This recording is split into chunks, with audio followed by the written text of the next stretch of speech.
Halo, Assalamualaikum warahmatullahi wabarakatuh. Kembali lagi bersama aku, Lulu Nur Kamila. Di sini aku akan sedikit sharing terkait Discovery Experiment. Oke, Discovery Experiment ini merupakan bagian dari uji hipotesa ide bisnis. Oke, kita langsung aja lanjut karena ingin tahu apa sih yang maksud dengan Discovery Experiment. Oke. Sebelum itu kita harus tahu juga uji hipotesa bisnis adalah langkah-langkah untuk menguji seberapa valid dan layaknya suatu ide bisnis sebelum diimplementasikan. Nah, tujuan dari uji hipotesa ini juga mengurangi resiko ataupun ketidakpastian dalam sebuah ide bisnis. Terus kita juga bisa menghasilkan bukti bisnisnya itu lemah atau kuat gitu kan. Terus bisa berapa lama durasinya gitu. Terus juga hipotesa ini membantu para pengusaha untuk mengevaluasi potensi keberhasilan yang akan diraih gitu untuk sebelum mereka menginvestasikan waktu, uang, dan sumber daya. Jadi dirasa sangat penting untuk memulai sebuah bisnis untuk kita hipotesa dulu. Nah, terus jadi discover eksperimen itu merupakan salah satu bagian tahapan dari uji hipotesa bisnis. Nah, di mana itu discover eksperimen juga sebuah pendekatan untuk melakukan beberapa eksperimen gitu yang akan kita lakukan dalam uji bisnis ini. Kemudian selanjutnya, nah ini adalah beberapa tipe dari discover eksperimen. Tipenya itu ada exploration. Di situ eksperimennya ada customer interview, expert, stakeholder, partner, day in the life. Terus yang kedua ada data analis yang berhubungan dengan data tipenya.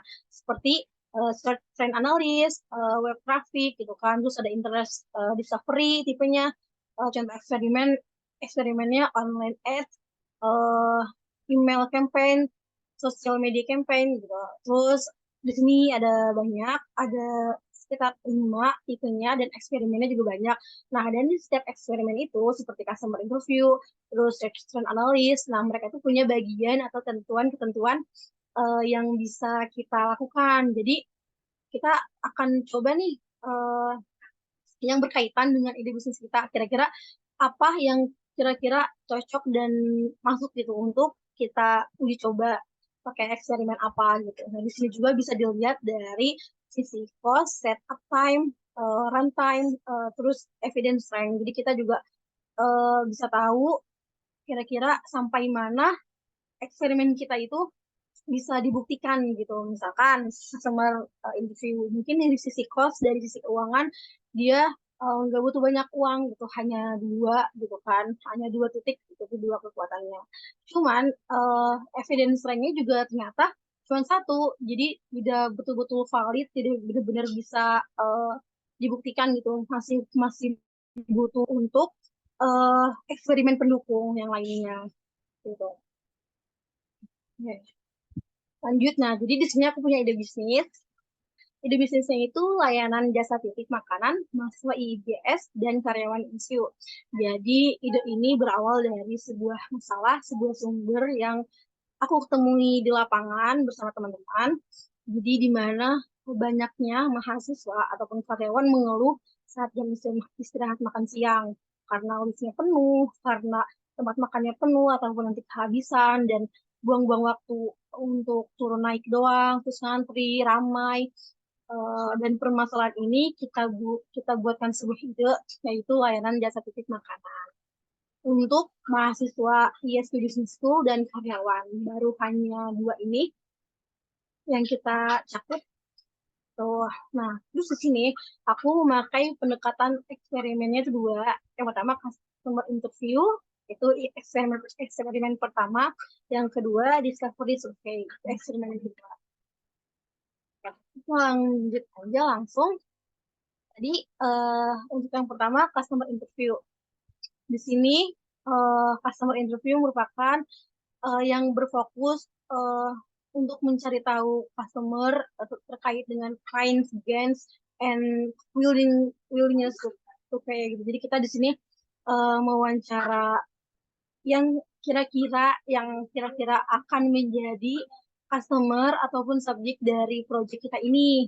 dari ide bisnis kita ini gitu.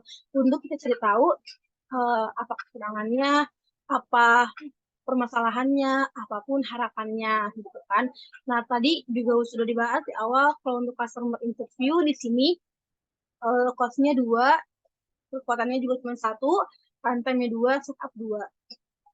Karena di sini kita identifikasi sasaran atau target yang akan di customer, kemudian buat daftar pertanyaannya, kemudian tentukan jadwal, kemudian ya seperti biasa interview pada beberapa orang atau target dari ide bisnis kita ini.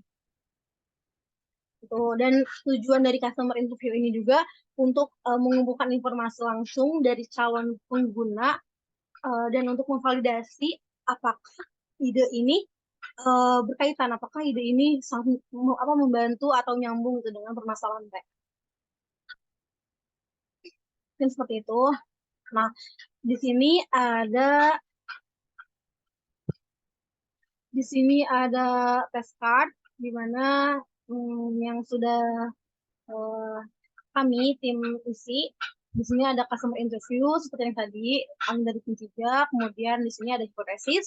Yang pertama, we believe that kami yakin bahwa ada permintaan dari orang-orang yang ingin memesan makanan tapi tidak memiliki waktu untuk pergi sendiri.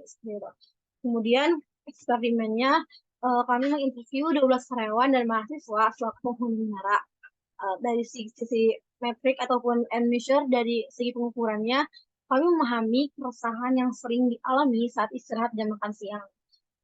Lanjut, kami percaya bahwa 80% terbukti membantu dengan pelayanan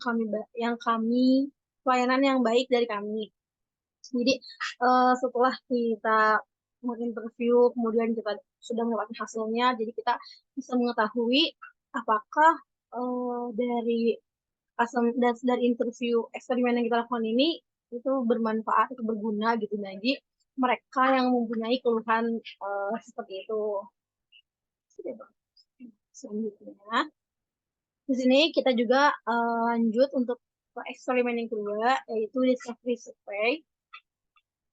An open-ended questionnaire used in collection of information from a sample customers. Jadi di sini kita buat sebuah questionnaire untuk mengetahui gitu kan, dan kita bagi kepada calon pengguna ataupun yang jadi target dari kita. Nah, kalau untuk discovery survey ini untuk perinciannya tuh cost-nya tuh 2, sudah memiliki pengeluaran banyak, terus evidence time-nya juga cuma 1, setup time-nya 2, runtime-nya 2. Nah, di sini apa aja sih yang kita lakukan di discovery survey ini? Pertama itu mempersiapkan. Pertama kita harus tahu tujuan survei kita ini apa. Kita membuat questionnaire gitu kan, kira-kira tujuan dari kita survei ini apa, dan kita harus tahu target kita siapa, apa yang akan kita dapatkan dari survei itu, kayak target dari audiensnya, dari target kira-kira 80% ataupun 90% orang yang ngisi itu bisa terbantu dengan adanya survei itu gitu kan. Jadi kita juga selain kita tahu tujuan kita survei itu apa, kita juga punya target untuk survei itu sendiri. Terus tetapkan tanggal mulai dan tanggal berhentinya. Jadi kita melakukan survei itu dalam batas waktu yang tertentu. Kemudian yang kedua itu menjalankan. Nah, setelah kita udah siap dengan questionnaire ataupun survei yang sudah kita buat, kita kirim ke pelanggan-pelanggan ataupun yang akan jadi calon pemakai ide bisnis kita ini. Gitu. Kemudian menganalisa setelah kita survei ke pelanggan dan akhirnya kita kan mendapatkan apa yang mereka isi gitu. Nah, di sini kita penyortiran, terus menganalisa kata yang paling digunakan, dan ini dilakukan secara tim. Kemudian kita bisa mengetahui apakah dari ide bisnis ini berapa persen berguna gitu, membantu mereka. Nah, di sini juga ada test card lagi, discovery survey, tim 3. Dan di tesisnya kami yakin bahwa ada permintaan dari orang-orang yang ingin memesan makanan tapi tidak memiliki waktu untuk pergi sendiri. Terus di sini juga eksperimennya kami melakukan 30 dari karyawan dan mahasiswa selaku penghuni Menara 155. Jadi juga kita target kita itu 30 karyawan dan mahasiswa selaku penghuni Menara. Sesuai yang tadi sudah kita tetapkan, target kita itu hanya mahasiswa dan karyawan. Terus dari measure-nya memahami keresahan yang sering dialami saat istirahat jam makan siang. Selanjutnya, harapannya dari kriterianya, we are right if, sorry bukan harapan, we right if-nya itu kami mendapati orang yang mengisi survei dan 90% menyatakan butuh terhadap pelayanan jasa ini. Jadi setelah kita sudah menganalisa tadi bersama tim, kita tahu ternyata bagaimana hasil dari survei tersebut, itu bagaimana para responden untuk mengisi dan apa yang mereka isi, dan kita bisa menganalisa gitu kira-kira mereka uh, yakin butuh atau enggak terhadap itu bisnis ini. Nah, ini mungkin salah satu contoh kuesioner kita ngirim via WA dengan broadcast.